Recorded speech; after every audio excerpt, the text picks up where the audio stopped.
Disclaimer: this story is a work of creative nonfiction inspired by true emotional experiences. While the names, events, and conversations may be fictionalized or dramatized for narrative purposes, the feelings and situations are drawn from real human struggles. This story is not meant to promote or justify infidelity, but to explore the deep emotional voids that can lead people to make painful decisions. Reader discretion is advised due to emotional and mature themes. The clock on the kitchen wall ticked louder than usual. It always did when he wasn't home, though, truthfully, it felt like he was never really there, even when his body occupied the same room. The silence had grown thick over the years, wrapping itself around every corner of the house like invisible cobwebs. I used to wait for him to walk through the door with excitement. In the beginning, our love was loud, full of spontaneous dinners, shared dreams, and long, deep talks that stretched into the night. But now, after 8 years of marriage, the only thing we shared regularly was space. He came home late, always tired, always distracted. Work, meetings, deadlines, it became a language I no longer understood. We had stopped asking each other real questions. Instead, it was, "Did you pay the bill?" or "What's for dinner?" And even those exchanges were robotic. I started eating dinner alone at the dining table, often staring at the empty chair across from me. At first, I would wait up for him, try to stay awake on the couch, hoping he'd come in, kiss my forehead, and ask about my day. But after months of being disappointed, I gave up. I thought maybe it was me. Maybe I wasn't beautiful enough anymore. Maybe I wasn't interesting or exciting. I looked in the mirror and saw someone who had faded, a woman who once laughed freely, now holding her breath most days, waiting for something to change. The house was filled with things: photos from our honeymoon, decorative cushions we picked out together, little notes he once left on the fridge. But they felt like relics from another life. I dusted them weekly, like a curator maintaining a museum of a marriage that once existed. And still, I stayed. Because that's what I thought love meant: enduring. Holding on. Being loyal, even when your heart was starving. I went through the motions, cleaned the house, folded his shirts, texted him reminders about his doctor appointments. But nothing came back. No spark. No warmth. Until that day when the doorbell rang. It was such a simple sound, just a chime. But it pierced the silence in a way nothing else had in years. I didn't know then that everything was about to shift. That the loneliness I had buried so deep was about to be seen.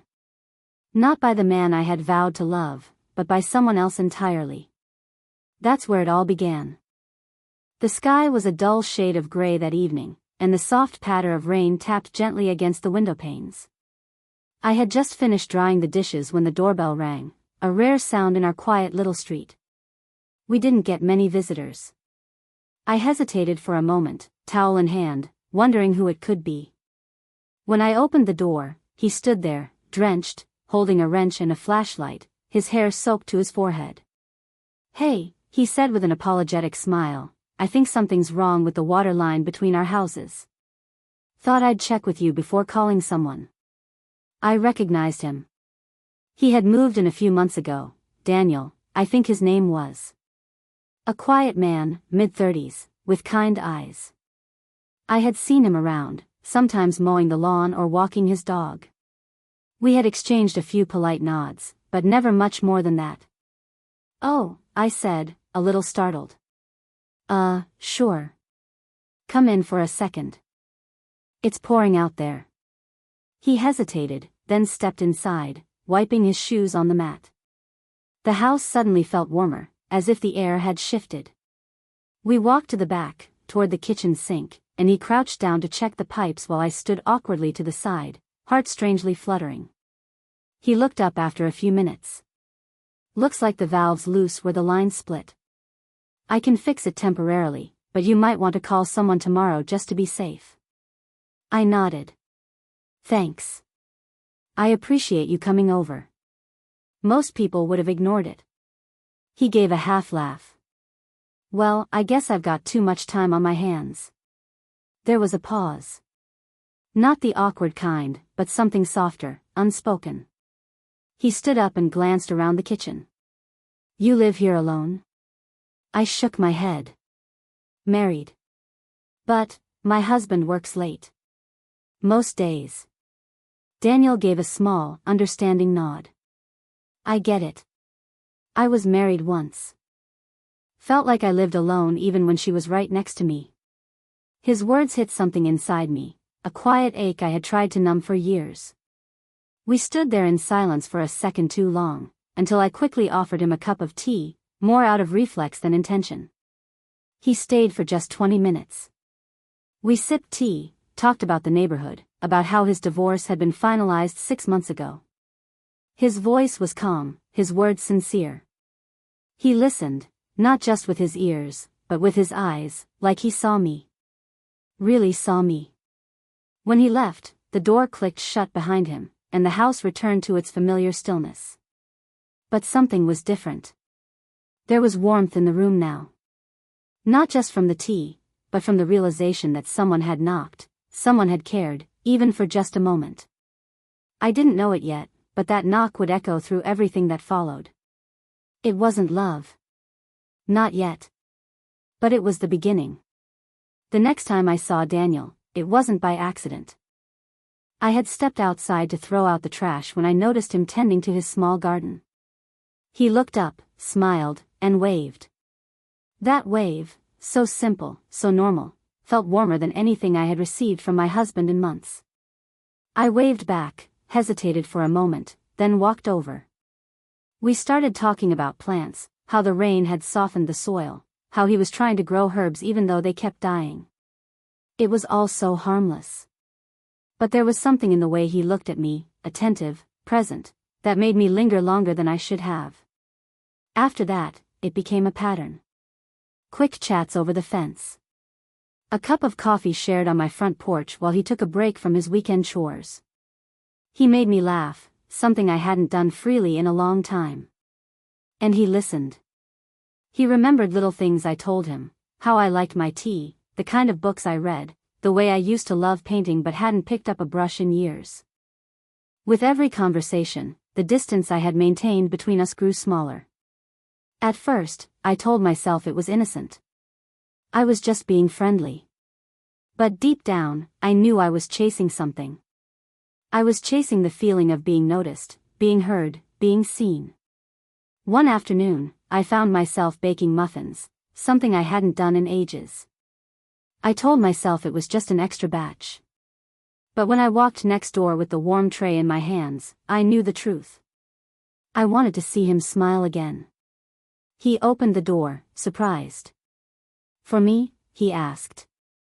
I laughed nervously. "Just thought you might want something sweet." That's when I realized I had crossed a line. Not physically. Not yet. But emotionally? I was already there. My heart, once numb and quiet, was now reaching, longing, for something that wasn't mine to have. And he wasn't blind to it. I saw it in the way he looked at me. Not just with kindness, but with something deeper. Recognition. Connection. He was lonely too. Two strangers, both quietly broken, now orbiting around each other's wounds. We didn't touch. We didn't even sit too close. But the space between us was thick with unspoken tension. Later that night, as I lay beside my husband, his back turned to me, his breathing deep and unaware, I felt the weight of what I was doing. Of what I was becoming. But I didn't stop. Because for the first time in years, I didn't feel invisible. And that feeling was addictive. It happened on a Tuesday. The kind of ordinary day that held no warning, no thunderclap before the storm. My husband had left early for a business trip, another last-minute flight, another week of silence. I had the house to myself, the kind of quiet I once dreaded but now secretly welcomed. Daniel came by that afternoon. He had found an old record player at a yard sale and wanted to show me. "It still works," he grinned, holding it like a prize. "Thought you might like to hear it." I invited him in. The record crackled softly in the background as we sat on the couch. A mellow jazz tune floated through the air, melancholic, warm. I remember laughing about something he said, then catching myself mid-laugh, realizing how close we were. Our knees brushed. He didn't move. I didn't either. There was a long pause. One of those heavy, breathless moments where everything stands still, where you know what's about to happen, and you're powerless to stop it. I shouldn't be here, he whispered. I know, I said. But neither of us moved. And then he kissed me. It was slow. Gentle. Not rushed or wild, but aching, like something both of us had been holding in too long. I felt my body respond before my mind could resist. For a brief moment, I forgot everything. My marriage, my guilt, the years of silence, they all dissolved into that kiss. But the second it ended, reality hit hard. I pulled away, heart pounding, breath caught in my throat. I'm married, I said, as if he didn't already know. As if that fact hadn't been a weight between us since day one. He nodded, stepping back, the softness in his eyes dimming. I'm sorry. I shouldn't have, no, I interrupted, voice trembling. It wasn't just you. He left without another word. I stood there, the sound of the record player still spinning, filling the room with music that now felt too loud, too accusing. I turned it off and sank to the floor. I didn't cry. I just sat there, stunned by what I had done. It wasn't just a kiss. It was a crack in everything I thought I stood for. I had become the kind of woman I used to judge. I had betrayed someone who, despite his absence, had never betrayed me, at least, not like this. That night, I lay in bed staring at the ceiling, wondering if Daniel was thinking about it too. If he regretted it as much as I did. Or maybe, if he didn't regret it at all. What haunted me most wasn't the kiss itself, it was how right it had felt. And how wrong that was. The days that followed felt like walking through water, everything heavy, slow, muffled by guilt. The house, once only lonely, now felt tainted. Every surface held the memory of what I'd done, especially the couch where our lips had met. I couldn't even bring myself to sit there. Daniel didn't come by. Not that I expected him to. But a small, foolish part of me hoped he would. That we'd talk about it, clear the air, or pretend it never happened. Instead, there was only distance. A few days later, I passed him outside. He was walking his dog, eyes fixed ahead. Our gazes met briefly, just a flicker, and then he looked away. No smile. No words. Just silence. And somehow, that hurt more than I expected. But what right did I have to feel hurt? I had a husband. A man I had promised to love, in sickness and in health. And yet, I had let someone else touch a part of me that had been sealed away for years. Even if it was just one kiss, it felt like 1,000 betrayals all packed into one trembling moment. I thought about telling him, my husband.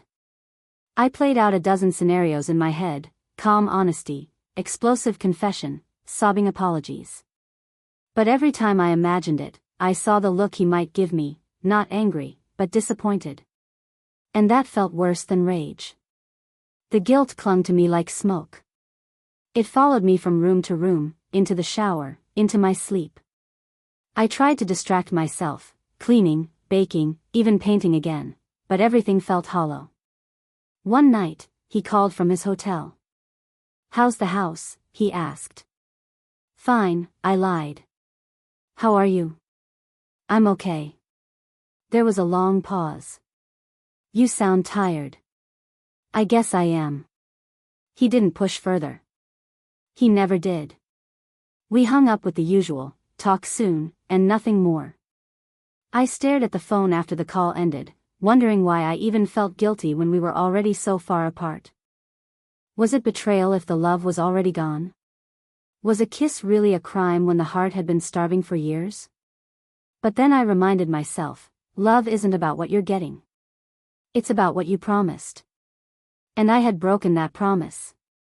That night, I stood in front of the bathroom mirror and looked at myself. My eyes were tired. My lips, still carrying the memory of Daniel's touch, looked unfamiliar. Who was I becoming? The silence between me and Daniel deepened. And strangely, so did the silence between me and my husband. He returned from his trip, and we barely spoke. It wasn't just emotional distance now. It was everything. I had thought the kiss would give me something: closure, clarity, comfort. But it only left me feeling more lost. And the worst part? No one even noticed. It wasn't planned. The confession didn't arrive with a dramatic storm or a glass of wine shaking in my hand. It came quietly, in the middle of an ordinary Tuesday evening, another dinner eaten in silence, another evening with our backs turned to each other. I don't know what pushed me over the edge. Maybe it was the way he asked, out of nowhere, "Are you okay?" with a tone so unfamiliar it startled me. Maybe it was the growing weight on my chest that refused to let me breathe. Maybe it was the fact that I was tired of hiding, of pretending, of slowly unraveling in a house filled with ghosts of what we used to be. I looked up from my plate and said it. Just like that. I kissed someone. The fork slipped from his hand. He didn't speak. Didn't yell. Just stared at me as if I'd morphed into a stranger. The silence stretched so long I thought I might break. I waited for him to ask who, or why, or how. But he just stood up and walked away, into the bedroom, the door clicking shut behind him. I didn't follow. For hours, I sat at the table, my food cold, untouched. I listened to the creak of the house, the distant hum of a neighbor's TV, the muffled sobs that might have been mine. Later that night, he returned to the living room. His eyes were red. He didn't look angry, he looked hollow. "Do you love him?" he asked. "No," I whispered. "Then why?" I had rehearsed 100 explanations over the past few weeks. But when it came down to it, none of them mattered. Not the loneliness. Not the silence. Not the emotional abandonment. So I told him the only truth I could manage. Because I needed to feel like I still existed. He didn't say anything for a long time. Then, finally, he spoke again, voice low and cracked. "You could have talked to me. You stopped listening years ago," I replied, quietly. He stood there for a moment longer, then nodded, once. Not in agreement, but in resignation. As if something inside him had finally given up. He slept on the couch that night.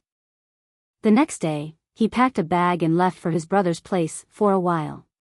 He didn't slam doors or curse me out. He didn't rage or threaten. That hurt more than anything. Because it meant he didn't see a reason to fight. It meant he had already been gone long before the kiss ever happened. I watched him leave from the window, heart shattering in a slow, quiet collapse. That night, I sat in the silence, truly alone this time, not the pretend kind, not the emotional gap between two bodies, but real, actual aloneness. It was both terrifying and strangely honest. The truth was out. And nothing would ever be the same. The days that followed were quieter than ever. Not just the absence of footsteps in the hallway or the sound of the TV murmuring from the living room, but a deeper quiet, the kind that settles in your bones. The kind that makes the air feel heavier. I didn't hear from my husband.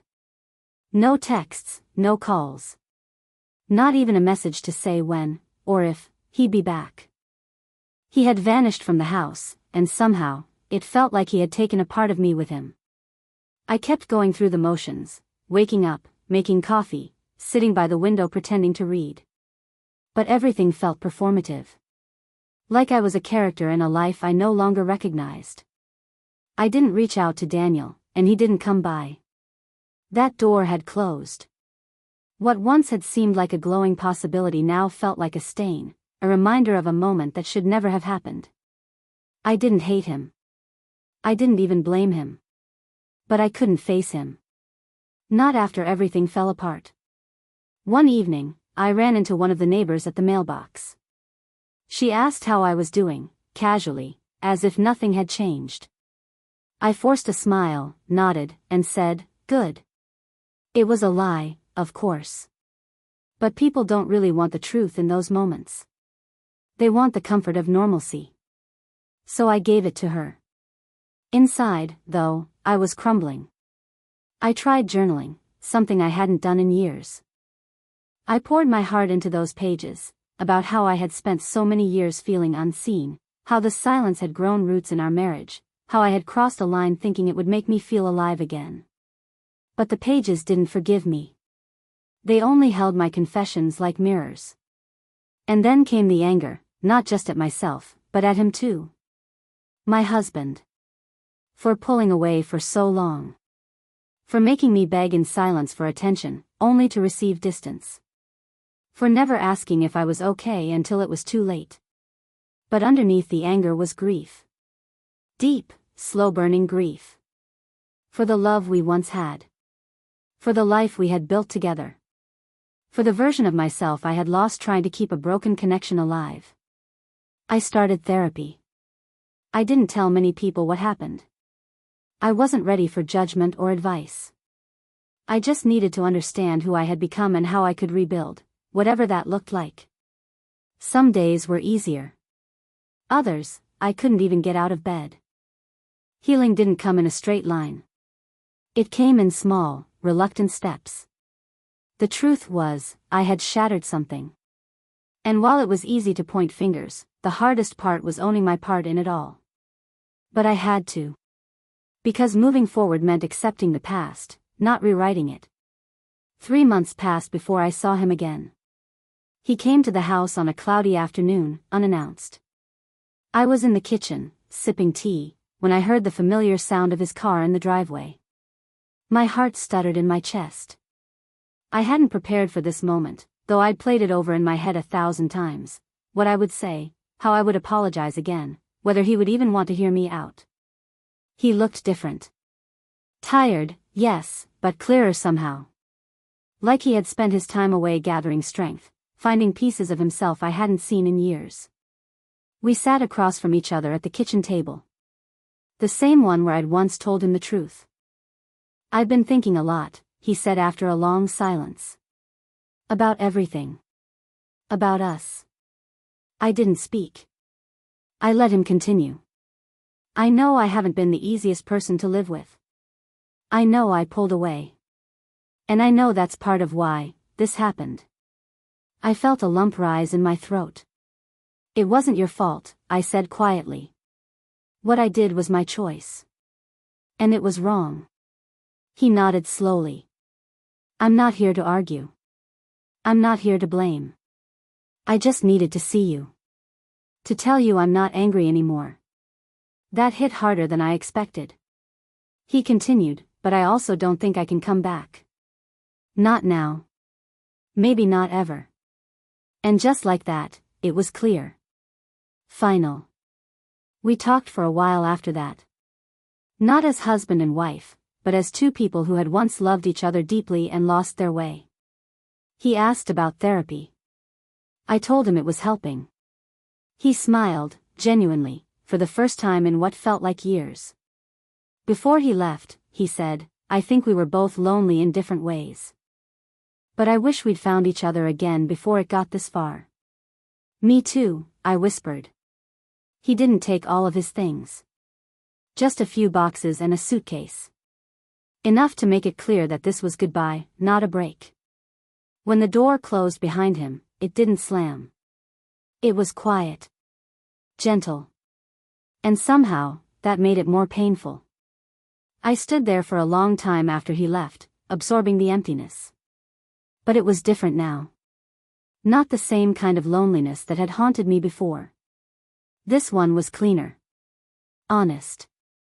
A space I had earned the hard way. In the weeks that followed, I started rebuilding.